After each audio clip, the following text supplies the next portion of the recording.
ایک لڑکا تھا جو اپنے ہم عمر لڑکوں کی طرح بہت زیادہ شرارتی تھا، مگر اس نے ایک دن ایسی غلطی اور شرارت کر دی کہ اس کے گھر مہمان آئے ہوئے تھے اور اس لڑکے کی ماں نے مہمانوں کے لیے سالن تیار کیا ہوا تھا، تو اس لڑکے نے سالن میں مٹی ڈال دی تو ماں کو غصہ آ گیا۔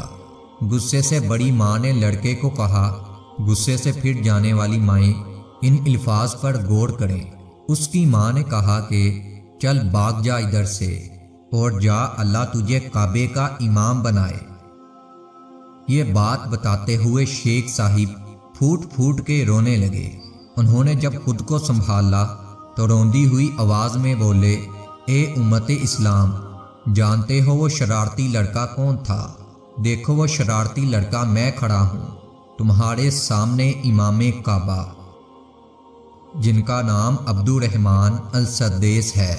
اللہ اکبر! اگر وہ شرارتی لڑکا امام کعبہ خود ہو سکتے ہیں، جو ماں کی دعا کی بدولت اللہ تعالیٰ کے گھر کے امام بن کر پوری دنیا کے دل میں راج کر رہے ہیں۔